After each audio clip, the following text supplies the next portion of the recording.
Assalamualaikum warahmatullahi wabarakatuh. Saya Hana Mukaromah dengan NPM 2311050049 akan menjelaskan artikel yang telah saya buat dengan judul Peran Bimbingan dan Konseling dalam Mengembangkan Minat dan Bakat Generasi Z di Era Tuntutan Multitalenta. Artikel ini saya buat untuk memenuhi tugas akhir matkul Psikologi Pendidikan dengan dosen pengampu Ibu Arini Al-Haq, MPD. Baik, pertama saya akan membahas apa itu generasi Z. Generasi Z yang dikenal dengan E-generation atau Net generation atau Internet generation adalah orang-orang yang hidup di era digital. Menurut Elizabeth Sentosa, dalam bukunya Raising Children in the Digital Age menegaskan bahwa generasi internet adalah generasi yang lahir setelah tahun 1995 atau lebih tepatnya setelah tahun 2000. Generasi ini lahir ketika internet mulai diperkenalkan dan berkembang pesat dalam kehidupan manusia. Generasi ini tidak tahu kapan ponsel belum diproduksi, ketika sebagian besar mainan sehari-hari masih tradisional. Generasi Z atau yang lebih dikenal dengan generasi digital merupakan generasi muda yang tumbuh dan berkembang sangat berbasis teknologi digital. Sebelum memasuki peran bimbingan dan konseling, kita harus mengetahui dulu apa itu bimbingan dan apa itu konseling. Di sini, bimbingan adalah bantuan yang dapat diberikan oleh penasihat akademik kepada mahasiswa agar mereka dapat mengambil keputusan berkaitan dengan kegiatan akademiknya dan menentukan tujuan karirnya.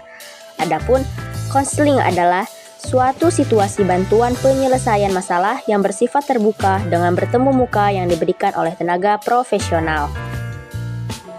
Baik, di sini saya akan menjelaskan apa itu minat dan bakat. Menurut KBBI, arti kata minat adalah kecenderungan hati yang tinggi terhadap sesuatu, gairah, dan keinginan terhadap sesuatu.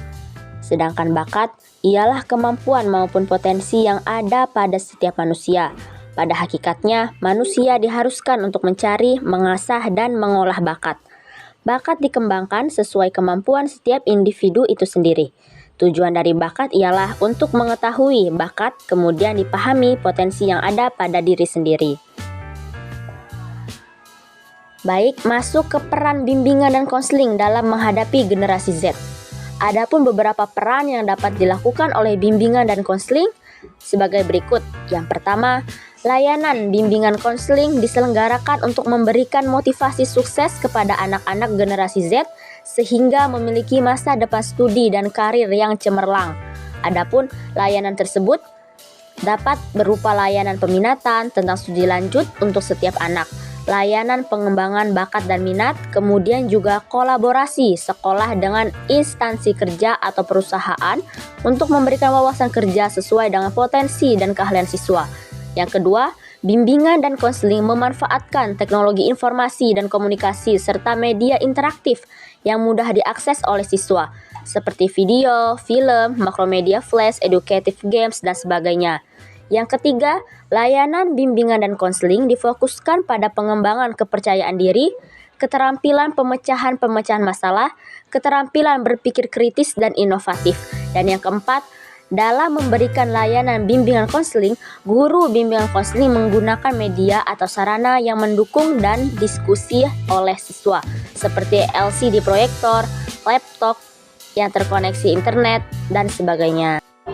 Baiklah, mungkin itu saja yang dapat saya sampaikan. Kurang lebihnya saya mohon maaf. Wassalamualaikum warahmatullahi wabarakatuh.